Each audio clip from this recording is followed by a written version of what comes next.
İnsanın digər canlılardan fərqi bundan ibarətdir ki, insan dəyər istehsal edə bilir, dəyərə sahib ola bilir. Və dəyərə sahib olmağın ən əsas yollarından biri elm öyrənməkdir. İnsan elm öyrənməklə Allah yanında əziz olur, Allah insanı sevir. Bəzən elm əhli öz qədrini bilmir, öz qiymətini bilmir. İnsanlar elmin qiymətini bilsələr, onu əldə etmək üçün çox səy göstərərlər. Mən keçən dəfə vurğuladım ki, ən böyük səhvlərdən biri dini elmlərin ancaq din xadimlərinə aid olmasını hesab eləməyimizdir. Yəni, hər bir şəxs yaşından, mövqeyindən aslı olmayaraq dini elmlərə yiyələnməyə çalışmalıdır. Bunu özünə bir vəzifə hesab etməlidir.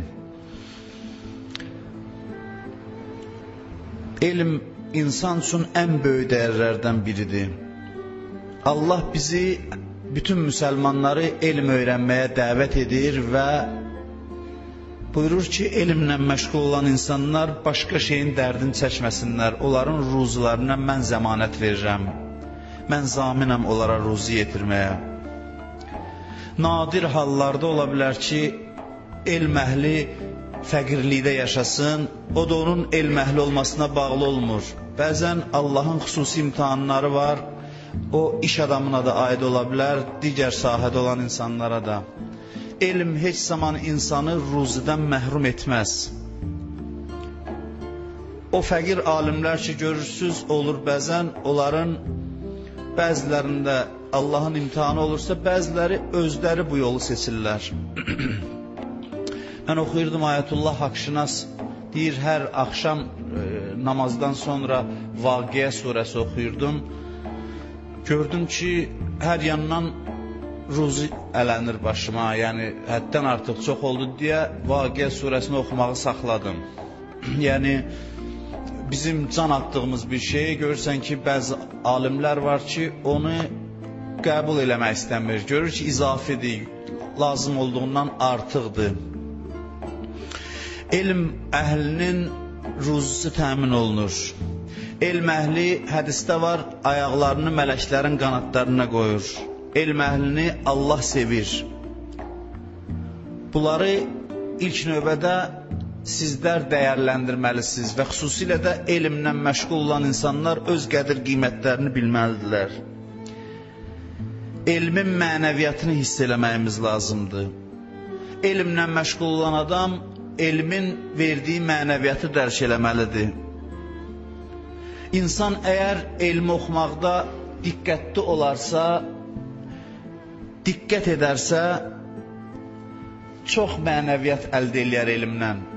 Elm ona mənəviyyat bəxş eləyər. Düzdür, elmin afətləri də var, elmi zay edən amillər var. Hədislərdə qeyd olunub, məsələn, faydasız məlumatlar. Bəzi insanlar var, ona lazım olmayan şeyləri çox oxuyur, mütaliə eləyir ki, bugün aktual deyil, lazımsızdır. Və yaxud da tamah. Tamah elmin afətidir, elmin bəlasıdır. Və yaxud məqampərəstlik, və yaxud oxuduğu və bildiyi və əməl etməmək. Amma insan elmə düz yanaşarsa əgər, elmin çox bərəkətləri var. Allah öyrənib başa düşənləri çox istəyir. Öyrənib bilənləri çox istəyir. Bir şeyi bilmirdin, indi bildinsə, o halından Allahın xoşu gəlir. O bilən məqamdakı nəyisə məlumatı əldə elədin, Allahın çox xoşu gəlir o halından. Görün, elm nə qədər önəmlidir, bilmək nə qədər vacibdir ki, hədislərdə var, Quranda da ayələrdə var ki, Allah birini cəhənnəmə aparmamışdan əvvəl qiyamət günündə ona izah eləyir, başa salır ki, başa düş, niyə cəhənnəmə gedirsən? Axı, bunun da indi nə fərqi var? Bu, onsuz da əzaba düçar olur. Yox, fərqi budur ki, əvvəl bil, anla ki, niyə görə sən əzaba düçar olursan, ondan sonra səni əzaba aparsınlar. Yəni sən dünyadaykən başa düşməliydin, bilməliydin, bilmədin. Əvvəl insana izah edirlər, hamı qiyamətdə alim olub əzaba yaxud da rəhmətə daxil olur. Bilməmiş olmur. Axır məqamda da Allah məlumat verir, bildirir, həqiqətləri bəyan edir. Bilmək bu qədər önəmli məsələdir. Bilmək o qədər önəmlidir ki, Adəmi yaratdıqdan sonra Allahın gördüyü ilk iş onu öyrətmək oldu. Və alləmə Adəməl əsmaə kullaha. Allah hər şeyin adını ona öyrətdi. Lazım olan bilgiləri verdi. Mələklər onun bildiyini bilmədilər. Elm əhli çox dəyərlidir. Elmin o qədər fəziləti var ki, saymaqla qurtarmaz. Mən arzu eləyərəm ki, müsəlman cəmiyyətlərində elmə həvəs çox olsun. Elmi düzgün şəkildə elmə yanaşsınlar və elmi qaydasında öyrənsinlər. Xüsusilə gənclər və yaxud da hər yaşda olan insanlar. Məscidlərdə keçən dəfə də dedim, tədris olunsun, elmlər çatdırılsın insanlara. Məscid bir elm və mədəniyyət mərkəzinə çevrilsin. Bu, məncə bizim üçün strateji bir hədəfdir. Məscidin haqqında, məscid haqqında olan stereotiplər gərək dəyişsin. İnsanlar məscidə elmi mərkəz kimi yanaşsınlar və o mərkəzdən elmlənmək üçün istifadə etsinlər. Elm çox böyük bir fəzilətdir. Buyurur ki, elm əhli dünyaya tərəf getdisə, baxın, onun pisliyinə dəlil sayılır o adamın. Elm əhli dünyaya tərəf gedirsə, bilin ki, pis adamdır. Niyə görə? Dünyaya ehtiyac yoxdur məhər alimlərin. Buyurur, var ehtiyac, amma dünya ona tərəf gəlsin. Dünya onun əlindən öpsün. O dünyaya tərəf getməsin. Əgər dünya buna tərəf gəlirsə, o başqa məsələ. Cəmaatın çoxu ayırt eləyə bilmir. Deyir, filan alimin yaxşı imkanı var, ona pis baxır. Əgər gördünsə, alim dünyaya tərəf gedir, bəli, bu pis haldır. Amma gördün ki, alim dünyaya biganədir, dünya alimə tərəf gəlir, o da nazla onu qəbul eləyir, o müsbət bir haldır. Cəmaat İmam Həsəni də başa düşə bilmirdi. İrad tuturdular ki, sən niyə belə məsələn bahalı minikdə gəzdin? İmam Sadiq əleyhissalama irad tuturdular. Elm o qədər fəzilətlidir ki, deyir, elm əhli dünya dərdi çəkməsin, dünya ona tərəf gələcək və bunun təsdiqini təcrübədə də görmək olar. Təcrübədə də görmək olar. Yüzlərlə misal gətirmək olar. Öz təcrübəmdə, həyatımda mənim kifayət qədər bu barədə var şəxsən özümün. İnsan özünü elmə sərf edirsə, deyirsə, mən heç nəyin dərdini çəkməyəcəm, Allah yolunda elm öyrənəcəm, inanın ki, yalvara-yalvara Allah kiminsə vasitəsilə onu ruzunu insana yetirir. O minnət qəbul eləyir. Allah belə əziz tutur elm əhlini. Ona yalvara-yalvara nəyisə borc olaraq, boynunda bir vəzifə bilərək dəstək verirlər. İnsanların vəzifəsidir din alimlərinə dəstək versin. Amma din aliminin insanlardan nəsə istəməsi böyük bir qəbahətdir, böyük bir nöqsandır. Ona görə deyirlər ki, alim dünya pərəst oldusa pis adamdır. Bunu nə üçün deyirlər? Niyə görə deyirik ki, alim dünya pərəstsə çox pis adamdır? Mənası budur ki, bu necə insandır ki, elmin ləzzətini dada bilməyib? Elmin ləzzəti buna kifayət eləmədimi ki, bu dünyaya tərəf qaçdı? Niyə bu insanı elm qane eləmədi ki, başqa şeyin dalıyca getdi? Şeyx Tusi bir elmi həqiqəti kəşf eləyirdi. Elmlə məşğul olanlar bilir. Adam bir məsələni olub, məsələn mənim özümdə olub, bir gecə adam oxuyur, anlaya bilmir fəlsəfi bir məsələni. Onu ki, başa düşürsən sonda, həqiqətən də bunu elm oxuyanlar bilir ki, insana necə bir ləzzət üz verir ki, onu heç ilə izah eləmək olmur. Şeyx Tusi deyir, bir elmi məsələni kəşf eləyəndə qapını, pəncərəni açırdı, deyirdi, Eynəl muluk və əbnaul muluk. Hanı şahlar, onların övladları, gəlsinlər, görün mənim aldığım ləzzəti ala bilirlər dünyalarından. Əgər elm belə bir nurdursa, belə bir ləzzət mənbəyidirsə, alim dünyaya tərəf getdisə, deməli elmə düzgün yanaşmayıb, elmdən faydalana bilməyib, elm ona nur, sevinc, ləzzət bəxş eləməyib və bu böyük nöqsandır. Bu alimdən ehtiyatlı olmaq lazımdır. Dünyapərəst alimdən, dünyaya tərəf qaçan alimdən, ondan ehtiyatlı olmaq lazımdır. O insan deməli elm nurundan istifadə eləyə bilməyib ki, elm o boşluğu doldura bilməyib ki, o hələ nəyisə başqa yerdə axtarır. Bir daha deyirəm, alimin də zəruri ehtiyacları var. Söhbət ondan gedir ki, bunun dünyaya yanaşması nədir? Bu dünyadan qaçır, dünya bunun dalıca düşürsə, bəli, dəyərli adamdır. Bu dünyaya tərəf gedirsə, o çox dəyərsiz insandır. Ondan ehtiyatlı olun. Hədislərdə var, belə alimi gördünüz, ondan uzaq olun. Gördünüz ki, tamahkardır, gözü cəmaatın cibindədir, bu adamdan uzaq olun. Onda xeyir yoxdur. Mən bugün elmin fəzilətləri haqqında danışıblar. Deyirəm ki, sizdə, bizdə, hamımızda rəğbət yaransın elm öyrənməyə. Bu məsələləri, misalları onun üçün çəkirəm. Elmin bərəkəti haqqında danışıram. Əgər mənəviyyat üçün elm oxuyarsansa, Allaha xatir elm oxuyarsansa, ixlasla elm oxuyarsansa, dünya özü gələcək sənə tərəf. İnsan gərək elmə aşiq olsun və təəssüf ki, mən bu işartını gənclərimizin üzündə görmürəm. Bəzilərini çıxmaq şərti ilə. Elm teşnəsi olsun. Bir millət elmin teşnəsi olmayınca nicat tapa bilməz. Elmin müxtəlif sahələrinin. Elm bir zəruri ehtiyaca çevrilsin. Elm oxu deməyə ehtiyac olmasın. Elmə həvəs daxildən qaynaqlansın. Və elm oxuyanlar bu şərti əvvəlcədən bilsinlər ki, elmi dünya üçün oxumayın. Nə oxuyursunuzsa oxuyun. Elmi dünya məqamı üçün oxumayın. Elmi mənəviyyat üçün oxuyun.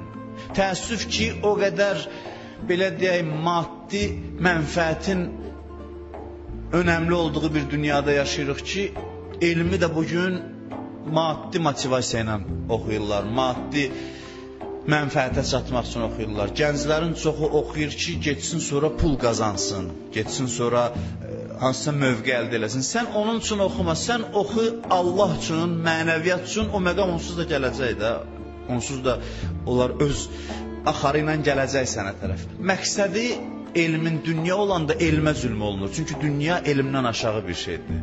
Bir yüksək şeyi aşağı bir şeyə bağlamaq, ona zülm eləməkdir. İnsan dünyaya elmi bağlayırsa, bugün əksəriyyəti gənclərimizin elm oxuyursa, gələcəkdə hansısa vəzifə tutmaq, pul qazanmaq. Mən demirəm insan ruzusunun düşüncəsində olmasın, amma elmi bu məqsədə bağlama, mənəviyyat üçün öyrən, ixlasla, xalis niyyətlə öyrən, qalan şeylər hamısı təmin olunacaq. Onsuz da təmin olunacaq. Sənin niyyətin əksinə daha da çox bərəkət verəcək sənin ruzuna. Ona görə də Quranda həmişə deyirik, İqra oxu, birinci ayəsi Quranın.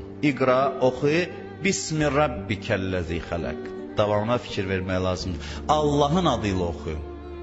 Oxu, amma Allahın adıyla, Allah üçün oxu. Hər hansı elmi oxuyursansa oxu, Allah rizası üçün oxu. Denən sənin elm oxumaqdan, alimlərdən xoşun gəlir, elmə dəyər verirsən, ilahi mən də ona görə elm öyrənirəm. Elmin niyyətini insan gərək qarışdırmasın. İnsan elmləndikcə mənəviyyat artmalıdır. Elmin xüsusiyyəti budur.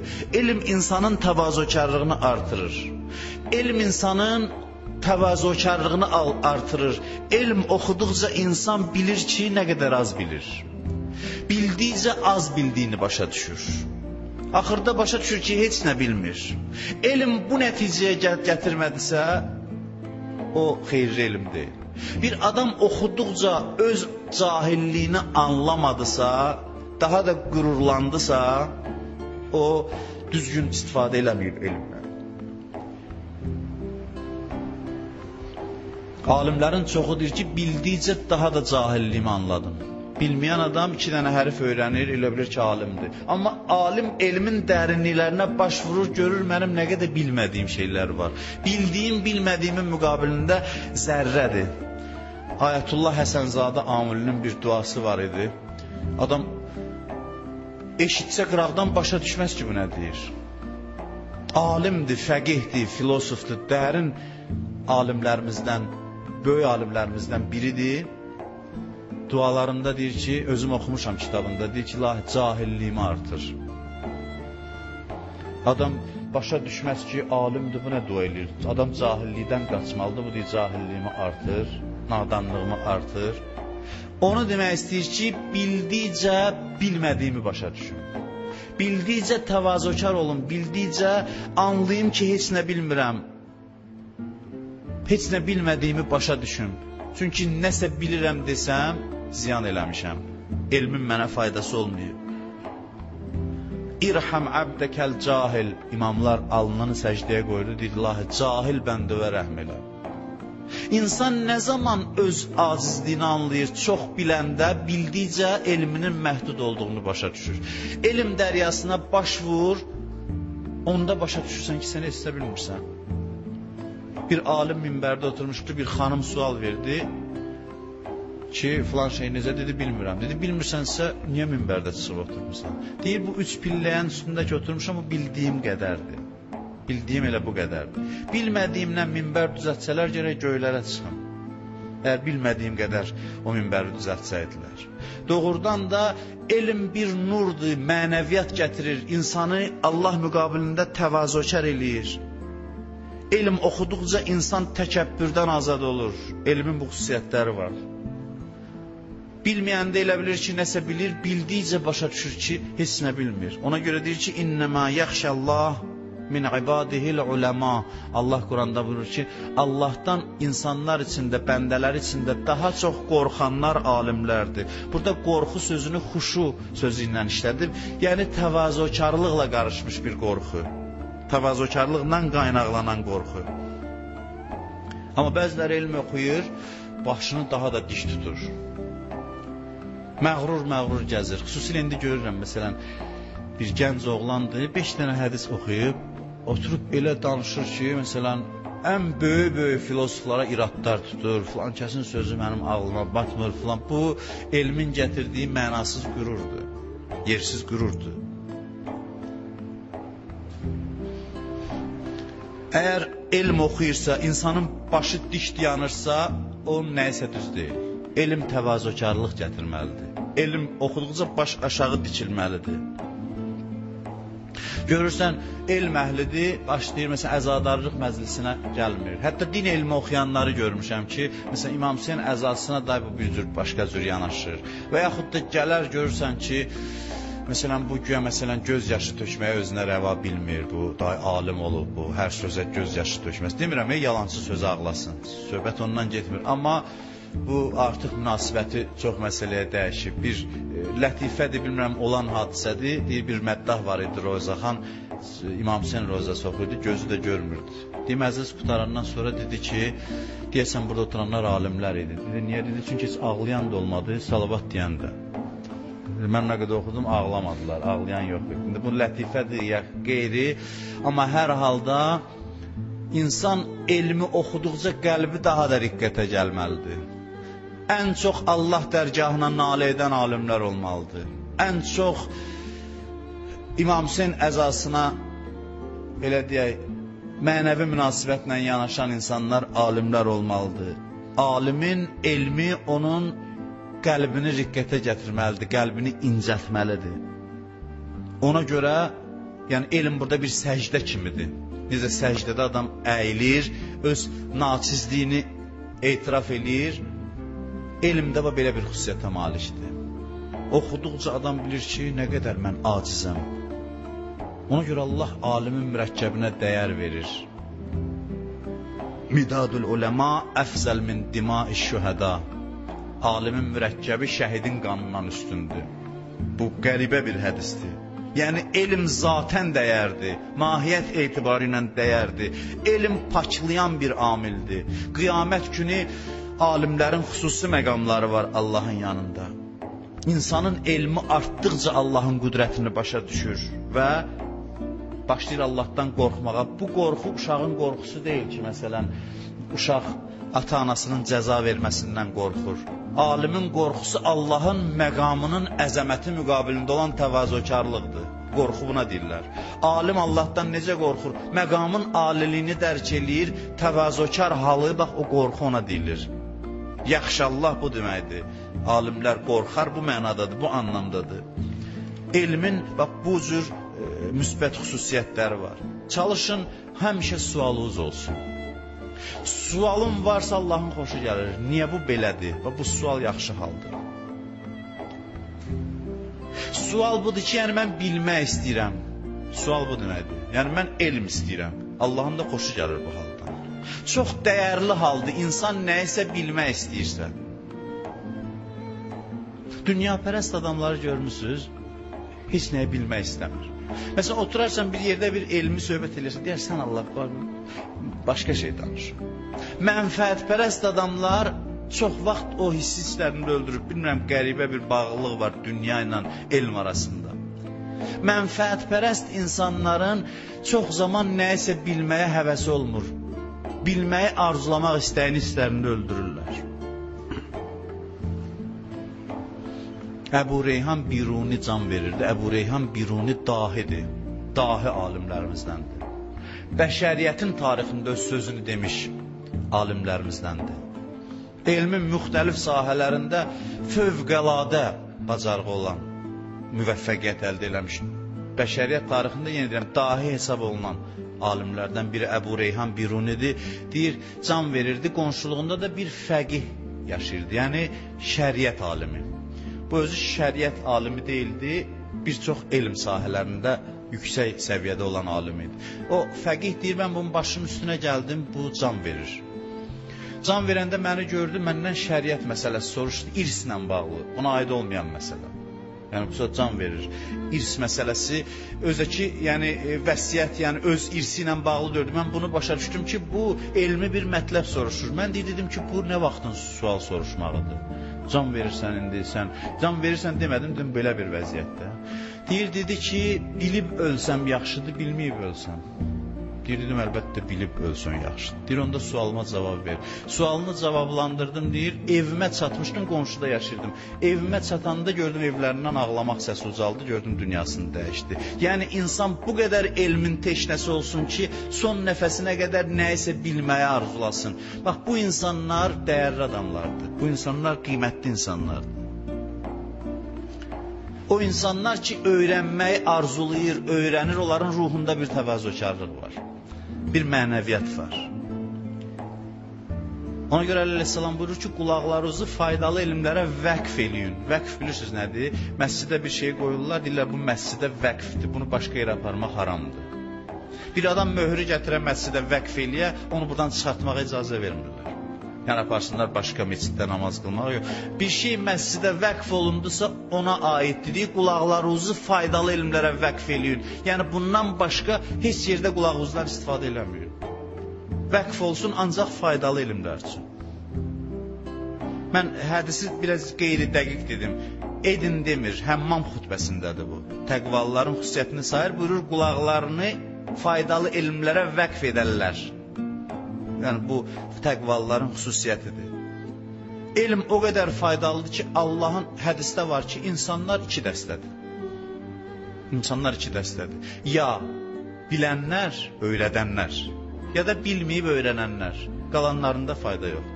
Gör bu din elmə nə qədər önəm verir ki, insanları iki dəstəyə bölür. Yəni ancaq elm prizmasından yanaşır insanlara. Bəşəriyyət, bütün insanlar iki dəstədir. Ya öyrədənlər, ya öyrənənlər. Qalanlarında fayda yoxdur. Qalanları boş-boş gəzənlərdir. Onları yəni heç bu insanlardan hesab eləmir. İnsan ya bilər, öyrədər, ya bilməz, öyrənər. Bu insanın həyatının missiyasıdır.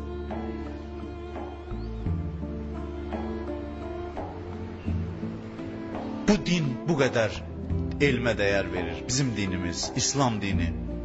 Qiyamət günündə görün, alimin məqamı nədir ki, alimə deyərlər, diyan şəfaət elə, başqalarının özündən cənnət tapar. Kimlərə dünyada elm öyrətmirsən? Kimlər dünyada səndən faydalanıbsa, o birinə deyərlər, get cənnətə, buna deyərlər, ayaq saxla, diyan cəmaatı tapar özündən. Dünyada səndən faydalanıblar, indi də səndən faydalanacaqlar. Səndən öyrəniblər, indi də sənin vasitənlə cənnətə gedəcəklər. O da təqvalı alim görürsünüz, ondan şəfaət istəyin. Din qiyamətdə mənə şəfaət elə. Çünki bu hüququ Allah alimlərə verəcək. Alimlər başqalarına şəfaət eləyəcəklər. Bir alim bir məhəlləyə, bir şəhərə, bəzən bir ölkəyə şəfaət eləyəcək. Bəzən bir alimin hörmətinə görə Allah bütün şəhərdə yaşayan insanların günahlarını bağışlayır. Allah bəlaları onlardan uzaqlaşdırır. Mən bunu dəfələrlə demişəm, heç bilmirik ki, biz kimin hesabına çörək yeyirik. Biz bilmirik, kimin ehtiramına görə. Bir qəbirstanlığa deyir, alim qədəm qoysa, Allah onun hörmətinə qəbir əhlinin hamısını bağışlayar. Bunları mən nə üçün danışıram? Bunları onun üçün danışıram ki, bizdə rəğbət yaransın elm öyrənməyə. Həm dünyəvi elmlər, seçdiyiniz ixtisas üzrə gənclərə müraciət edirəm. Dini elmi, dünyəvi elmlər öyrənin. Eyni zamanda mən sizdən xahiş edirəm ki, bu elmin bu bölgüsünə son qoyaq. Dünyəvi elm sahibləri fundamental mədrəsədə tədris olunan dini elmlərə sahib olsun, keçən dəfə dedim. Sonra da gelib ruhanlı eləməsin, getsin öz işinə məşğul olsun. Bunun faydası olacaq. Jurnalistdir, fundamental din elmə sahib olsun. Və yaxud da iqtisadçıdır, və yaxud hüquqşünasdır, və yaxud ticarətçidir, hər kim olur olsun. Həm dünyəvi elmlər öyrənsin, həm dini elmlər. Çünki dünyəvi dini elmləri kiminsə inhisarında saxlamağı yanlış hesab edirəm. Elm ümumi dəyərdir, onun o bölgüsü yanlışdır. Dünyəvi savada sahib olanlar dini elmlərə yiyələnərsə, bunun nəticəsi də çox olar, müsbət olar. Yüksək nəticələr əldə eləmiş olarıq. Elmə o qədər dinimiz dəyər verir ki, buyurur ki, bir alim dünyadan köçsə, İslam binasında elə bir çat yaranar ki, heç ilə də olmaz. Biz elə bir cəmiyyətdə yaşayaq ki, dinə bax bu qədər dəyər verilir. Alimlərə hörmət olunur. Bəziləri deyir ki, niyə ayağına qalxırsın filan kəsin? Bax, bu pis şey deyil. Qoy elə cəmiyyət alimin ayağına qalxsın. Qoy elə cəmiyyət alimin əlindən öpsün. Biri var getsin məqampərəstə əyilsin, məqam sahibinə əyilsin. Bir də var ki, bir cəmiyyət alimin ayağına durursa elmə verdiyi dəyərdir. Elmə göstərdiyi ehtiramdır. Elmin əhəmiyyətidir bu. Bir cəmiyyətdə elmə gərək hörmət olsun, elm əhlinə hörmət olsun. Mən bir neçə hədis deyib sözümü yekunlaşdırıram. Tələbul ilm fərizətun alə kulli muslim. Peyğəmbər buyurur ki, elm öyrənmək bütün müsəlmanlara fərzdir, vacibdir. Fərz bilirsiniz nədir? Namaz. Namaza deyirlər, namaz fərzdir. Oruc fərzdir. Ömürdə bir dəfə həcc fərzdir. Bunların yanında buyurur ki, elm də fərzdir. Yəni qaçan yer qoymur. Elm vacibdir, elm öyrənilməsi. Başqa hədisdə buyurur, bu məşhur hədisdir. Utlubul ilm minəl məhdi iləl ləhəd. Elm oxuyun beşikdən qəbrə qədər. Beşikdən qəbrə qədər. Namazın müəyyən vaxtı var. Oruc Ramazan ayındadır. Həcc Zilhiccə ayındadır. Elmin vaxtı yoxdur. Doğulandan ölənə qədər zaman məhdudiyyəti tanımır. Zaman məhdudiyyəti tanımır. Məkan necə? Utlubul ilm vələv bissin. Elm oxuyun, hətta Çində də olsa. Yəni, böyük məsafəni də qət eləmək. Zaman və məkan çərçivəsindən uzaqdadır. Hədisdə var, bilsəydiniz elm oxumaqdan nə qədər fayda var, qanunuzun tökülməsi bahasına elm öyrənərdiniz. Zaman məhdud deyil. Məkan məhdud deyil. Haracan gedirsən, ged ziyan eləməmsən. Elm dalıca çıxdın evdən, ölsən, təbii ölümlə, ürəyin tutdu, öldün, şəhid sayılırsan. Hədislərdə var. İnsan məhdudiyyəti yoxdur. Buyurur, elm müminin itirdiyidir. Kimin əlində olsa onu götürər. Bir şey itirmirsən, baxmayacaqsın ki, kimin əlindədir. Buyurur, müşrikin də, kafirin də əlində olsa götürər. Çünki bunun itirdiyidir. Belə bir şey itirmirsən, kimsə tapıb, fərqi yoxdur, bu sənin malındır. Ondan əldə eləyərsən. Yəni, kafirdən, müşrikdən, hər kimdən olursa olsun, elm öyrənəsən. Bax, bu qədər dinə, elmə önəm verən bir dinin ardıcıllarını adam belə vəziyyətdə görəndə çox narahat olur. Müsəlman cəmiyyəti gərək elmdə öndə olaydı? Niyə görə olmayıb bu qədər təkiddən sonra? Onun xüsusi səbəbləri var ki, Allah hasansa qismət eləsə, müsəlmanların tənəzzülünün səbəblərindən danışmaq olar ki, niyə görə bəs belə olmadı? Heç o birislərə bu qədər təkid eləyən yoxdur, elmi öyrənin, amma onlar inkişaf eləyir. Bizə bu qədər deyilir, amma biz inkişaf eləməmişik. Bunun səbəbi nədir? O barədə inşallah qismət olsa, nə vaxtsa bir mövzu danışarıq. Allah bizi alimlərdən qərar versin inşallah.